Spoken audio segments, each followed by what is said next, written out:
Berita pertama, Barcelona juara Copa del Rey. Setelah taklukan laga El Clasico lawan rival abadinya Real Madrid dengan skor 3-2. Namun ada monster muda yang sudah bikin Kylian Mbappe. Kenak mental, siapa dia? Berita. Yang kedua, Timnas Indonesia. Kedatangan beberapa striker baru yang bikin pelatih sampai bingung. Milih siapa yang bakal jadi striker utama di Timnas Indonesia. Skuad striker melimpah, bikin pelatih Timnas bingung siapa mereka.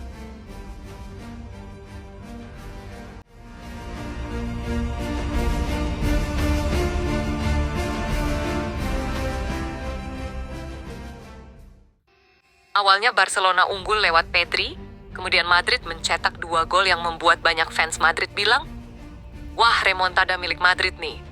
Tapi inilah yang beda dari Barca musim ini. Mereka memiliki mentalitas yang nggak pernah menyerah sebelum wasit meniup peluit akhir.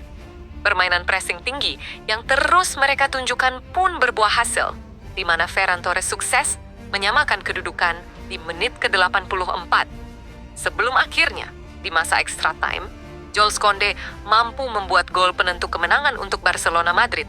Nggak jadi remontada, malah Barca yang remontada. Dan inilah mentalitas gila dari para pemain Barcelona saat Lamine Yamal dengan gaya rambut barunya menginspirasi kemenangan tim Blaugrana atas tim berjuluk kumpulan para bintang Los Galacticos tersebut.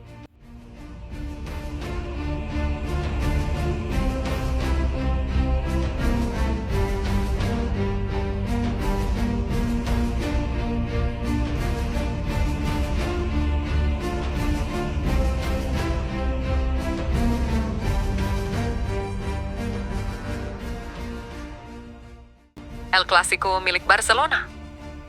Kalimat itu kami pikir layak kita ucapkan saat menyaksikan apa yang terjadi di musim ini. Ya, sejak ditangani oleh Hansi Flick Barca, memang seolah jadi mimpi buruk tim El Real. Bagaimana tidak? Dalam 3 partai resmi musim ini, Madrid selalu kalah. Mulai dari El Clasico di Bernabeu yang berakhir dengan skor 4-0 di La Liga. El Clasico di Riyadh yang berakhir dengan skor 2 di final Piala Super Espanya, dan terbaru El Clasico The Final Copa del Rey yang menunjukkan betapa ngeri mentalitas dari skuad Barcelona di musim ini. Saat mereka nggak cuma memiliki kualitas, tapi juga memiliki mentalitas yang nggak bisa dikalahkan oleh tim Real Madrid sekalipun. Bicara soal laga semalam, kemenangan 3-2 yang didapatkan oleh pasukan Hansi Flick sendiri, kami pikir memang layak untuk tim Blaugrana. Secara permainan mereka dominan, di mana hal itu ditunjukkan sejak babak pertama, dimulai Barca yang mengandalkan Pedri dan Lamine Yamal sebagai otak permainan dan serangan tim langsung menekan, bahkan tak membiarkan Madrid mengembangkan permainan. Hasilnya, setelah beberapa peluang gagal, aksi brilian dari Lamine Yamal di sayap kanan pada akhirnya berbuah manis. Saat asisnya ke Pedri sukses menjadi gol. Sayangnya yang di babak kedua, Madrid sempat mengejutkan Barca lewat bola mati. Mulai dari free kick, Mbappe, hingga header dari Tchouaméni. Ini Madrid pun unggul 2-1, tapi inilah yang berbeda dari Barca musim ini. Meski ketinggalan, mereka nggak kehilangan fokus, tetap bermain seperti biasa dan terus mencoba di mana hasilnya. Saat Madrid pikir mereka akan menang, Ferran Torres mampu menyamakan kedudukan di menit 84 usai menerima assist dari Lamine Yamal. Dan saat masuk ke extra times, dominasi dan pressing tinggi, Barca yang terus bertahan membuat Jules Koundé yang merebut bola dari passing Modric mampu mencetak gol 5 menit jelang. Berakhirnya pertandingan Barca menang dengan skor 3-2 dan remontade malam ini adalah milik tim Katalan.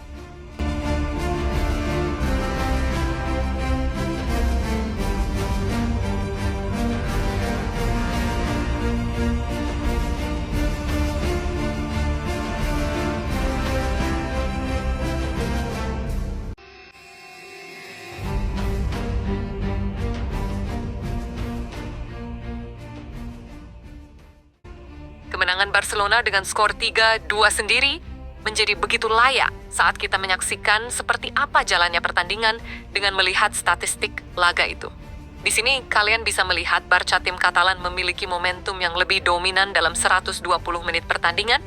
Mereka juga memiliki 59% penguasaan bola dengan total 22 tembakan, di mana 9 diantaranya tepat sasaran.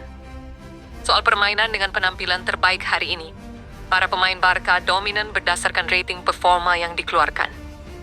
Fotmop Lamine Yamal menempati posisi pertama, berkat 2 assist dalam kejeniusannya di lapangan, diikuti Joris Kounde, Ferran Torres, dan juga Pedri. Dan itu sekali lagi menjelaskan kenapa Barca memang layak menang di laga bertajuk Final El Clasico ini.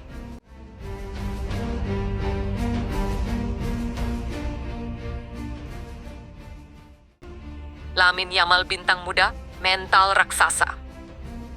Malam itu Kylian Mbappe mungkin sukses menciptakan gol free kick pertamanya untuk tim El Real, tapi dia bukan bintang utamanya saat sebaliknya.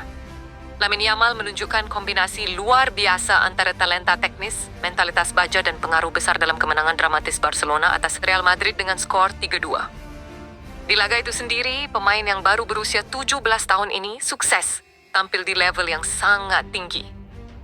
Dengan gaya rambut blonde barunya, ia mampu memberikan 2 assist penting dalam pertandingan ini. Assist pertamanya kepada Pedri di babak pertamanya menunjukkan bagaimana ia bisa menarik hingga 3 pemain lawan sebelum memberikan umpan di area kosong yang disambut Pedri. Sedangkan assist keduanya kepada Ferran Torres di menit ke-84 menunjukkan visinya dalam melihat potensi Ferran Torres memenangkan duel dengan Rudiger yang menjaganya. Tapi lebih dari 2 assist malam itu, Yamal adalah pengacu di sayap kanan yang meruntuhkan pertahanan Madrid, khususnya bek kiri mereka. Jelas, meski baru berusia 17 tahun, ia tidak terintimidasi oleh tekanan El Clasico di final Copa del Rey. Dan ini bukan kali pertama ia menunjukkannya di depan para bintang Madrid, termasuk Mbappe. Mbappe yang dianggap sebagai salah satu pemain terbaik di dunia saat ini. Bahkan sudah 3 kali dihancurkan Lamine Yamal di final, mulai dari final Piala Eropa, final Piala Super Espanya, dan terbaru final Copa del Rey. Jelas Lamine Yamal punya mentalitas raksasa, dan itulah yang membuatnya kami pikir Mbappe dan Madrid telah menemukan sosok menakutkan dalam diri Lamine Yamal. Usai juara, Lamine Yamal pun mengatakan, Real Madrid tahun ini sederhananya tidak mungkin mengalahkan kami.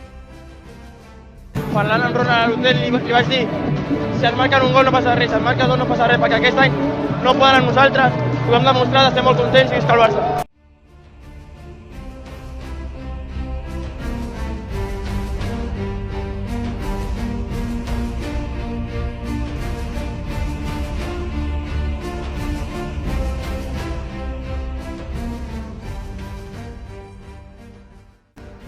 Bayangin, kalau kamu jadi pelatih timnas Indonesia sekarang, di satu sisi kamu bahagia karena punya stok striker yang melimpah, tapi di sisi lain kamu pusing setengah mati karena siapa yang mau kamu coret. Kalau semua penyerangnya kelas elit timnas Indonesia kini sedang mempersiapkan diri untuk babak ketiga kualifikasi Piala Dunia 2026 zona Asia. Dan satu hal yang bikin senang adalah lini serangnya yang makin banyak ya. Sejak proyek naturalisasi bergulir, satu demi satu penyerang keturunan berdatangan mulai dari Milano. Jonathan, yang sekarang bersinar di FC Wotre Dinsenbergen, si target man dari Belanda, yang siap bertarung di kotak penalti, sampai Mauro Zelstra. Striker, muda, tinggi besar, yang disebut-sebut sebagai Van Nistelrooy, barunya Garuda, dan ini belum termaksud nama-nama yang sudah eksis duluan seperti Ole, Romani, dan Rafael Struijk.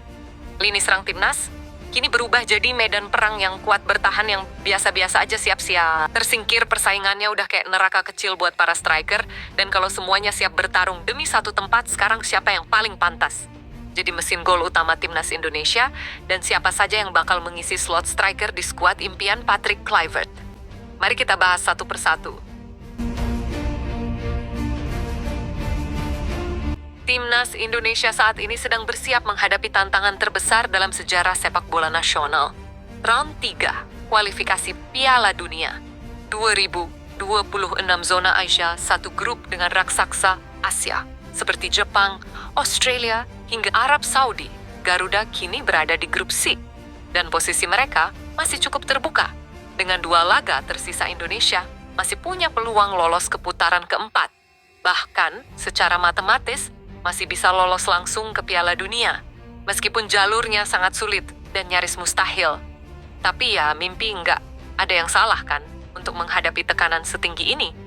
Pelatih Patrick Kluivert diyakini akan memanggil 23 hingga 26 pemain di setiap pertandingan. Dan jika melihat tren sepak bola modern, biasanya hanya akan ada 4-5 penyerang murni yang akan mengisi sektor lini depan. Artinya dari sekian banyak nama striker yang sedang moncer-moncernya baik dari liga, 1 pemain diaspora sampai talenta muda yang baru dinaturalisasi, hanya segelintir yang akan dipilih. Sisanya harus siap gigit jari. Karena yang akan dibawa bukan hanya yang hebat, tapi yang paling cocok dengan strategi paling siap secara mental dan yang benar-benar bisa jadi penentu dalam laga hidup mati. Lalu siapa saja yang masuk dalam 8 kandidat utama lini depan timnas saat ini? Dan siapa yang paling pantas mengisi slot di skuad Patrick Kluivert? So, buat semua elemen timnas Indonesia, tetap semangat, dan oke, kita semua fans Garuda,